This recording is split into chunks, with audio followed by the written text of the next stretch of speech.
Jikalau itu dibangun berdasarkan logika, maka ada dua kemungkinan. Kalau kita paksakan dengan logika, karena agama, banyak bagian daripada agama tidak bisa terselesaikan dengan kemampuan logika manusia. Banyak yang tidak bisa. Kalau kita paksakan, pasti tidak bisa. Kalau saya mau, dengan segala keterbatasan dan kebodohan saya coba menjelaskan tentang apa yang saya mengerti tentang Quran. Teman-teman dari Muslim bisa tersinggung dengan saya. Karena keterbatasan yang tidak mengerti saya. Kemudian saya membahas itu, teman-teman Muslim bisa marah sama saya. Karena saya membahas Allah yang disembah oleh orang-orang Muslim, kemudian banyak yang tidak masuk dalam logika saya. Kemudian saya pertanyakan, bisa terjadi satu, bukan lagi penghargaan tapi pelecehan. Kalau salah diungkapkan, kalau diungkapkan benar akan menjadi baik. Nah, kalau kita mau berangkat dari titik itu, saya mau percaya, kalau mau berangkat, kitab ini kita singkirkan, kita pakai Quran, kita bicara. Atau sebaliknya, kita singkirkan kitab itu, kita pakai ini, kitab ini, kita bicara ini mutlak benar. Ini mutlak apa yang diajarkan. Maka kita punya fondasi yang sama. Tapi kalau pada waktu kita membangun untuk perbandingan, maka kita harus rela terbuka bahwa ada yang tidak bisa saya komplement atau pahami secara menyeluruh, ada yang saya bisa paham sebatas kemampuan horizontal. Karena kita berbicara agama, berbicara satu yang bersifat vertikal. Di mana kevertikalan antara Allah dan manusia, kita temukan banyak lubang atau banyak ketidakmampuan kita memahami yang vertikal itu. Itu kira-kira Pak Egi, sedikit tanggapan saya. Saya kira supaya dinamis. Iya.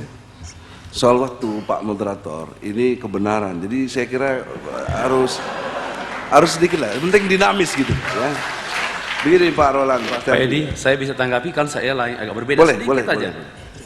Saya pikir kalau iman kita berubah oleh karena dialog seperti ini terlalu gampang sekali. Nilai bobot kebenaran diperoleh dalam waktu sejenak, padahal yang kita imani itu sudah belajar terlalu nilainya sangat low, sangat rendah. Yang kedua, mari kita melihat sesama kita dalam perspektif historis, biblical, teologis, dan filosofis. Dan saya ingin mengangkat, saya pikir konsep-konsep yang keliru tentang Kristen oleh karena Bapak Ibu mengambil sumber yang tidak valid. Ambil kepada kelompok liberal di Eropa, pengaruh sekularisasi. Jangan jadikan pijakan itu mereka bukan Kristen. Saya lebih setuju, saya akan mengatakan begini juga. Ini tidak valid karena Bapak Ibu mengambil kerangka pikir dan isi pikiran itu bertolak dari para teolog liberal yang sesungguhnya bukan Kristen. Mereka hanya menyebut diri Kristen dan bukan Kristen. Itu maka sekali lagi saya minta maaf. Saya pikir kita pertemuan untuk bukan menyatukan persepsi, tapi membuat kita satu dalam hal hidup bersama. Gitu Pak. Jadi kan tadi kategorinya saya buat batasan 3, objektif, sistematis, dan toleran. Ternyata mentalitas teman-teman ya, kita anggap juga saudara-saudara sebangsa dan setanah air ya, kalau yang di sini banyak seiman, seislam, sikap toleran itu memang ternyata susah. Nanti implikasinya bernegara, berdemokrasi segala macam jadi susah karena kayak sekarang presiden nggak mau ngaku kalah gitu loh, padahal sudah kalah begitu. Nah, tapi nggak apa-apa, kita nggak usah terlalu memaksakan seperti Anda, saya setuju. Jadi kita objektif saja dulu dan sistematis. Nanti apakah mau toleran, itu hati nurani kita masing-masing lah ya, pilihannya. Tapi yang jelas saya sudah ajukan gagasan benar-benar serius dialog kita.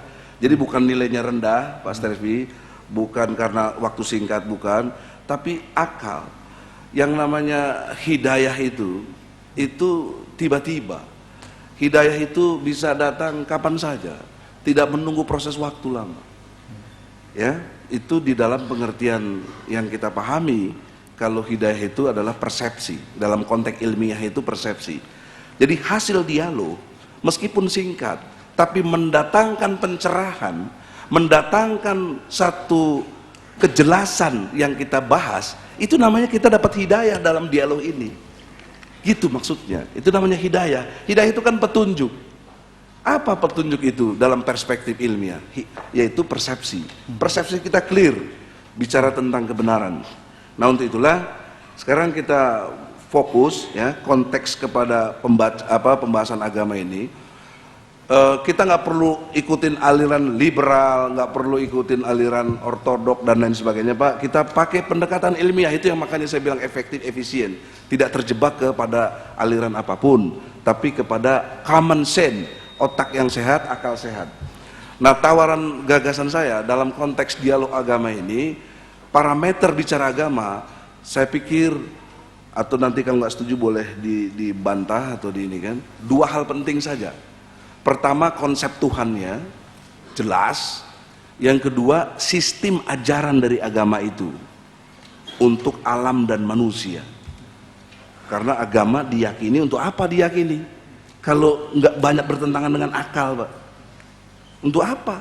Meyakini agama tapi bertentangan sama akal. Nggak mungkin. Kalau agama itu benar, akal ini alat dari berpikir kita untuk menseleksi benar dan salah. Jadi kalau kita sendiri tidak mempercayai dari cara berpikir akal kita, hanya karena doktrin orang tua kita dulu yang keliru misalnya, ya, itu Anda bisa bayangkan, ya, logika yang menariknya misalnya, kenapa di Rusia yang mengklaim komunis misalnya tetap juga ada orang yang beragama atau Islam atau Kristen, padahal di sana komunis menentang doktrinnya agama, tetapi tetap ada orang beragama. Berarti apa? Ada logika berpikir di sana. Di sini juga begitu, di Arab Saudi juga begitu, semua di mana-mana. Karena itu pilihan-pilihan. Jangan dikira orang Arab semuanya Islam, ada yang nggak Islam di Libanon, di Syria, di mana banyak sekali. Ya, Israel sendiri itu kan komunitasnya Timur Tengah, jelas malah Yahudi. Maka untuk itu akal sehat, Pak. Kalau tadi logika iman itu nggak bisa didiskusikan, itu sudah yang sakral dan lain sebagainya, saya nyatakan nggak ada manfaatnya beragama, nggak ada gunanya. Untuk apa beragama? Sekarang kita mau apain sih beragama? Kalau tidak menurut yang kita yakini benar.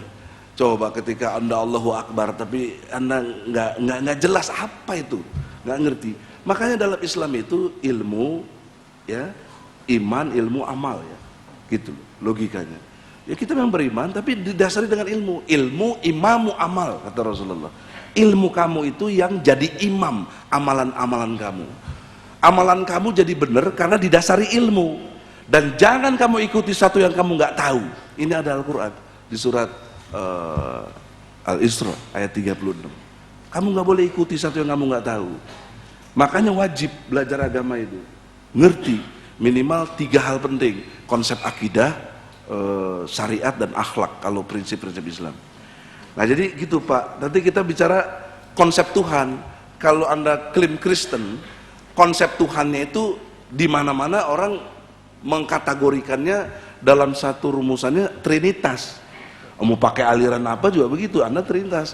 Ada Tuhan Bapa, Tuhan Anak, Rohul Kudus, kan begitu. Itu diakui nggak? Itu konsep Tuhan namanya, Trinitas, yang satu kesatuan dari 3 unsur menjadi satu kesatuan. Nah, sekarang kalau kita mau membicarakan Tuhan, jangankan bicara Tuhan, kalau dalam konteks kita betul-betul ilmiah mau membicarakan sesuatu, misalnya kita bicara air, apa unsur-unsur air dari molekul-molekulnya dan lain sebagainya. Mau bicara handphone, apa unsur handphone, supaya detail. Nah sekarang kita bicara Tuhan, kalau nggak detail jadi hantu. Tuhan, hantu, Tuhan, hantu, ya. Sama dengan hantu, nggak jelas. Ini gunanya kita ilmiah, gitu loh. Ya, sehingga Anda sering nggak bisa jawab sama anak Anda sendiri kalau nanya Allah itu kayak apa, Tuhan itu apa. Sudahlah, sering kita orang tua udah jangan nanya-nanya itu, belum waktunya nanti. Nah gitu. Padahal kalau kita bisa menerangkan dengan kadar dari anak-anak itu sendiri, bisa kita jelaskan. Nah